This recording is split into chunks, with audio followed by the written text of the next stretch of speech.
The village was old. Ancient oaks huddled around its edges. Their branches, gnarled and twisted, seemed to claw at the sky. The village nestled beneath them, small and silent.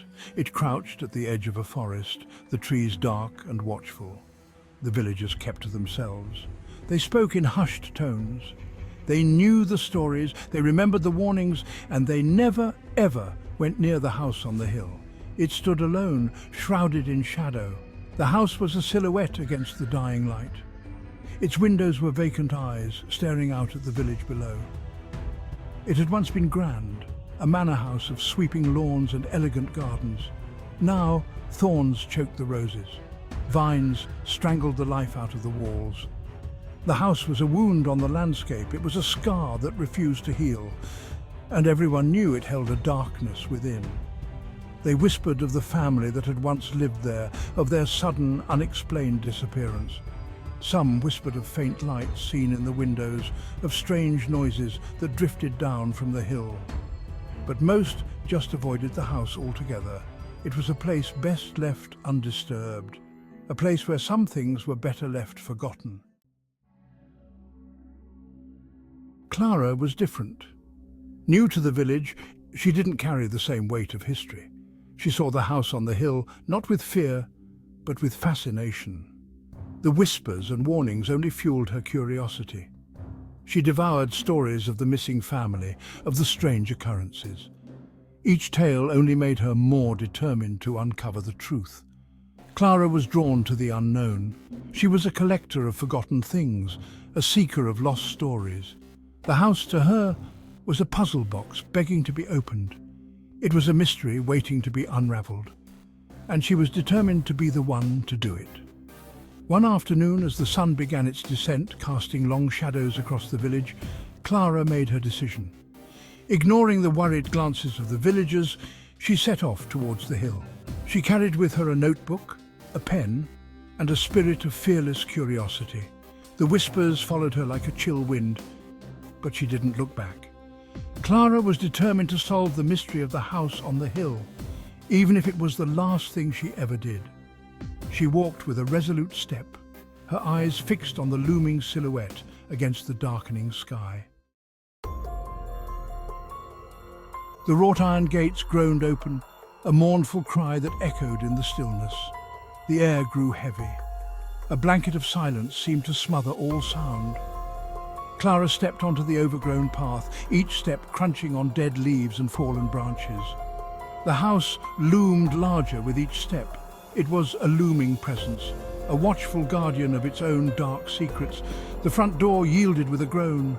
It swung open on rusted hinges. The smell of decay hit Clara like a physical blow. Dust motes danced in the faint light filtering through grimy windows. The air was thick with the smell of dampness and decay. A thick layer of dust covered everything. It spoke of years of neglect and abandonment. Clara stepped inside, her heart pounding. She was crossing a line. She was entering a place forbidden. The door clicked shut behind her, the sound unnaturally loud in the heavy silence. She was trapped, but there was no turning back. Not now. She raised her chin, her eyes adjusting to the gloom. The house awaited, and Clara was ready to meet its challenge. The house was a tomb. It was frozen in time. Furniture stood draped in dusty sheets like ghosts of former occupants. Cobwebs hung in every corner, intricate and delicate traps. Clara wandered from room to room, her footsteps echoing in the silence. She ran her fingers along the dusty surface of a grand piano. Its keys were yellowed with age. She imagined the music it must have played, the laughter and conversations that must have filled these rooms. Now only silence remained, a silence that hummed with an almost tangible energy. She found a library, its shelves lined with leather-bound books. She pulled one down, its pages brittle and crumbling. The book was filled with strange symbols and diagrams she couldn't decipher. Clara felt a chill run down her spine. She had a feeling she wasn't supposed to see this. As she delved deeper into the house, the feeling of unease intensified.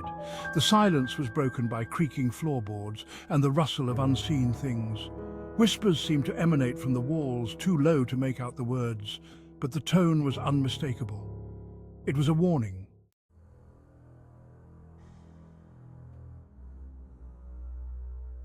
Section 5. Shadows stirring. The air grew colder.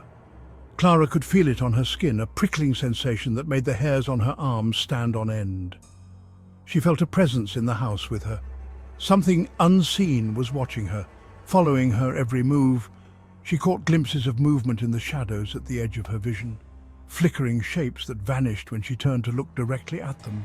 The whispers grew louder, swirling around her like a malevolent wind. They seemed to be mocking her curiosity, warning her to turn back.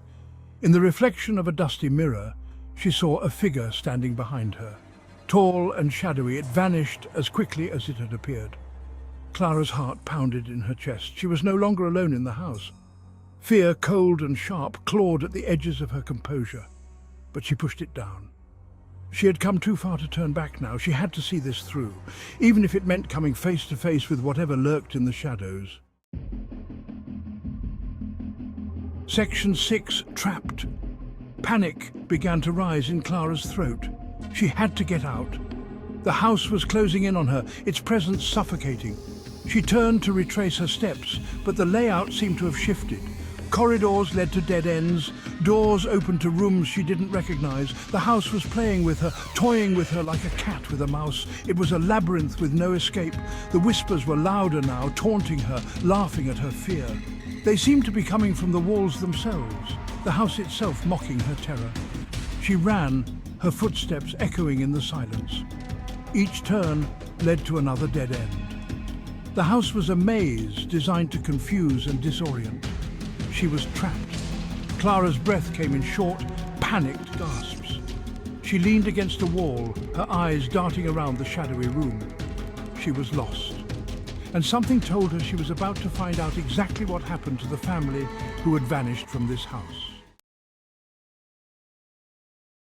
Section 7. Flight and Pursuit.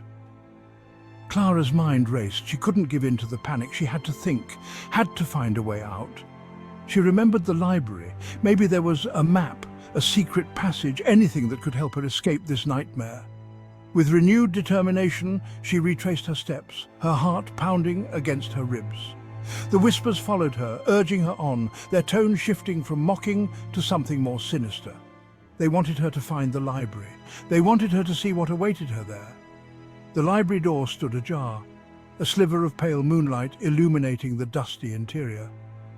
Clara hesitated, her hand hovering over the doorknob. A cold draught emanated from the room, carrying with it the scent of decay and something else, something ancient and evil. Taking a deep breath, Clara pushed open the door and stepped inside. The whispers ceased abruptly, replaced by an oppressive silence that seemed to press down on her, stealing her breath. She was being watched, hunted. Section 8. The Price of Curiosity. The library was bathed in an unnatural light. It emanated from a single book lying open on the table in the center of the room. It was the book Clara had examined earlier, the one filled with strange symbols. It pulsed with an eerie glow, beckoning her closer. Clara couldn't resist. She was drawn to the book, compelled by an unseen force. As she reached for it, a cold hand closed around her wrist. She screamed, wrenching her arm free and stumbling back. Standing before her was a figure that seemed to be woven from shadow itself. Its eyes glowed with a malevolent light. The figure spoke, its voice a dry rasp that seemed to scrape against her bones. It told her of the house, of its hunger, of the price of curiosity. It told her that she would never leave this place. She would join the others, their souls trapped within the house's walls for eternity. Terror lent Clara strength. She spun around, searching for an escape. The windows were barred. The door had slammed shut behind her, sealing her fate. She was trapped. And the creature was advancing, its eyes burning with unholy glee. Section 9. The House Remains. Clara never spoke of what she saw that night. She never revealed the horrors that unfolded within the walls of the house on the hill. But the villagers knew. They saw the change in her, the haunted look in her eyes, the way she flinched at shadows and sudden noises. The house remained. It stood on the hill, a silent sentinel overlooking the village. The whispers continued, carried on the wind, a constant reminder of the darkness that lurked within. No one dared to approach it. No one dared to disturb its slumber. The house had claimed another victim. It had swallowed her whole, leaving behind only a shell, a hollow mockery of the vibrant young woman who had dared to defy its warnings. Clara was gone, lost to the shadows, her fate a chilling reminder of the price of unchecked curiosity. Section 10. The Lingering Chill. The village remained cloaked in fear. The villagers whispered of Clara's disappearance, their voices hushed, their faces pale. They avoided the house on the hill, their eyes darting nervously towards its looming silhouette as they hurried past. But the house was not satisfied. It craved more. It yearned for the warmth of living souls to fuel its darkness. And it would wait. It had all the time in the world. The house on the hill remained, a constant presence in their lives.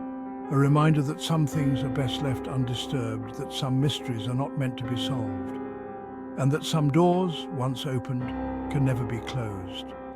The villagers lived with the fear. They carried it with them like a weight on their souls, a chilling reminder that the darkness was always watching, waiting, and one day it would claim another victim.